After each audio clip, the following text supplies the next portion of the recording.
आपका एक बार फिर से स्वागत है और आप देख सकते हैं जामिया मिलिया इस्लामिया का जो प्रोस्पेक्टस है वो आ चुका है। यानी कि इसके एडमिशन भी अब शुरू हो चुके हैं। अगर आप एडमिशन लेना चाहते हैं जामिया मिलिया इस्लामिया में ग्रेजुएशन के लिए या पोस्ट ग्रेजुएशन के लिए तो आप जो है अप्लाई कर सकते हैं। तो इस वीडियो में मैं आपको जो है इस प्रोस्पेक्टस की जो मेन बातें हैं वो बता देता हूँ। ठीक है, तो सबसे पहले अगर हम बात करें डेट की तो ये प्रोस्पेक्टस जो है 12 अप्रैल को आया है। ठीक है, और फॉर्म जो हैं कब से शुरू हो रहे हैं तो ये फॉर्म शुरू हो रहे हैं 14 अप्रैल से। ठीक है, 14 अप्रैल 2022 से 12 मई 2022 तक जो है इसके फॉर्म भरे जाएंगे।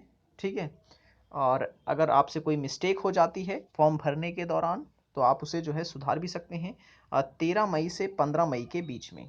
ठीक है, 13 मई से 15 मई के बीच में आप इसको सुधार सकते हैं। और एडमिट कार्ड की अगर हम बात करें तो एडमिट कार्ड आपके आएंगे 16 मई को और एंट्रेंस टेस्ट जो होगा वो आपका होगा 2 जून को। ठीक है, और लास्ट में जो रिजल्ट वगैरह की बात करें तो सितंबर में इसके बारे में बताया गया है।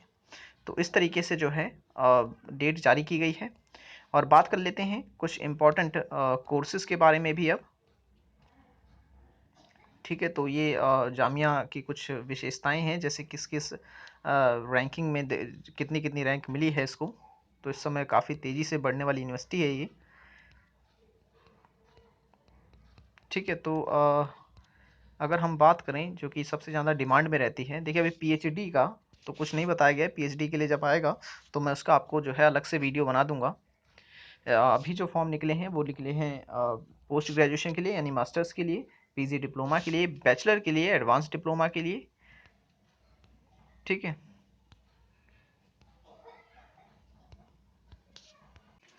तो ये है सारी इन्फॉर्मेशन जैसे कि आप देख सकते हैं। सीटें जो हैं कितनी कितनी हैं, बीए ऑनर्स वगैरह में एमए इंग्लिश अगर आप करना चाहते हैं तो इसमें 40 सीटें हैं।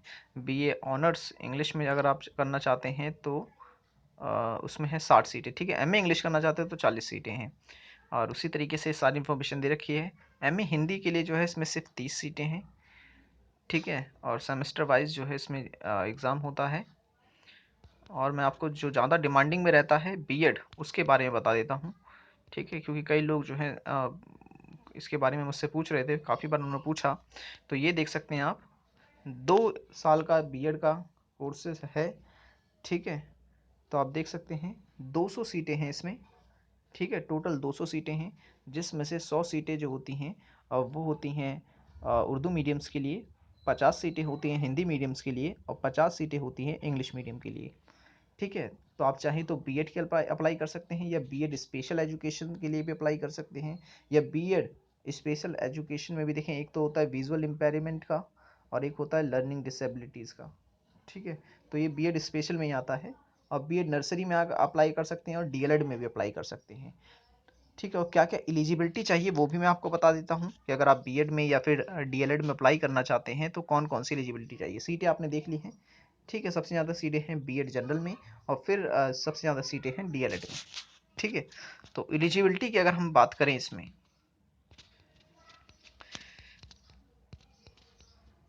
अच्छा फीस की मैं बता दूं। फीस जो है वो 700 रुपये रखी गई है फीस। ठीक है, फीस जो है एप्लीकेशन फ़ीस वो 700 रुपये रखी गई है, ये भी आपको याद रखना है।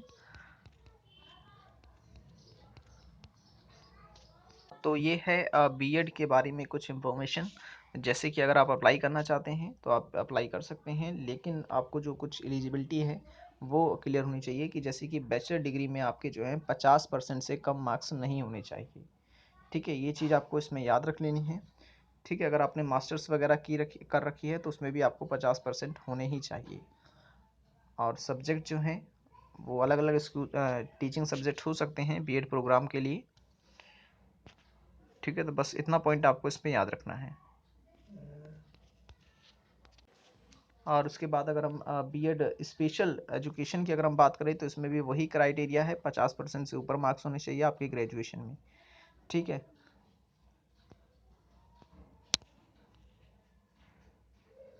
और क्या कहते हैं बीएड नर्सरी एजुकेशन में बिल्कुल वही क्राइटेरिया है। अब मैं आपको बता देता हूँ डीएलएड के बारे में, क्योंकि डीएलएड के बारे में भी काफ़ी स्टूडेंट्स पूछते हैं। ये रहा डिप्लोमा इन एलिमेंट्री एजुकेशन।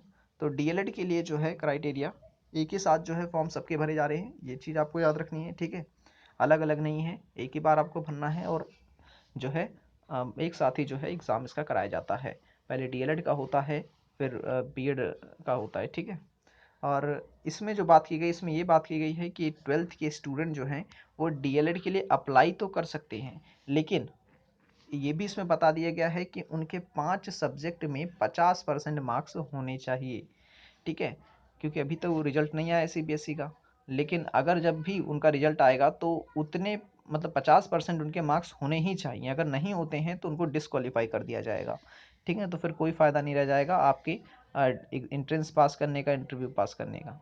और इसमें जो है इंटरव्यू भी होता है, ठीक है। तब चाहे आप बीएड के जनरल के लिए अप्लाई कर रहे हो, या बीएड नर्सरी के लिए, या बीएड स्पेशल के लिए, या डीएलएड के लिए, यहाँ पर इंटरव्यू का भी जो है प्रोविज़न है, तो इंटरव्यू भी जो है देना होता है, ठीक है। सीट्स तो मैंने आपको बता दी हैं, डीएलएड में टोटल जो हैं वो 100 सीटें हैं। तो याद रखिए 10+2 वाले जो स्टूडेंट्स हैं वो इसमें अप्लाई कर सकते हैं। और भी कई तरह के कोर्सेज हैं, अगर आप किसी और भी कोर्स में इंटरेस्टेड हैं तो आप उसके लिए भी अप्लाई कर सकते हैं। जैसे देख सकते हैं आप बीएफए का भी दे रखा है, ठीक है ना। बीएफए में अगर आप जाना चाहते हैं तो बैचलर ऑफ फाइन आर्ट के बारे में, तो इसमें अगर आप कुछ करना चाहते हैं तो इसके बारे में भी आप जान सकते हैं। और अगर प्रोस्पेक्टस से रिलेटेड आपका कोई भी डाउट है तो आप डायरेक्टली जो है कमेंट बॉक्स में कमेंट कर सकते हैं, वहाँ पर आपको जो है पूरी इन्फॉर्मेशन दे दी जाएगी। और अगर कोई फॉर्म रिलेटेड या फिर उससे रिलेटेड कोई प्रॉब्लम है तो आप इन नंबरों पे जो है कांटेक्ट कर सकते हैं, ठीक है। हालांकि ये जल्दी लगते नहीं है, लेकिन आप कोशिश करते रहेंगे तो ये नंबर जो है आपके लग जाएंगे, ठीक है। तो यहाँ पे सबका नंबर दे रखा है, हेल्पलाइन नंबर भी दे रखा है, और ईमेल आईडी भी दे रखी है, यहाँ पर एड्रेस भी दे रखा है, और उसके बाद कंट्रोलर ऑफ एग्जामिनेशन का भी इंफॉर्मेशन दे रखी है। तो यहाँ पर आप जो है फॉर्म रिलेटेड आप किसी भी प्रकार की क्वेरी जो है वो पूछ सकते हैं, ठीक है। और हाँ, सेंटर के ऊपर भी कई लोगों को डाउट रहता है कि सेंटर उनका कहाँ पर डाला जाएगा। तो क्योंकि ये ऑल सेंट्रल यूनिवर्सिटी है तो इसका जो सेंटर होता है ये ऑल ओवर इंडिया में डाला जाता है, ठीक है। तो जब आप फॉर्म फिलअप करेंगे तो वहीं पर जो है आपसे पूछ लिया जाता है। लेकिन इतना आप याद रखें, अगर आप दिल्ली से हैं तो आपका दिल्ली में ही जो है सेंटर पड़ता है। और जो है अधिकतर लोगों का तो जामिया में ही डाल दिया जाता है सेंटर, ठीक है।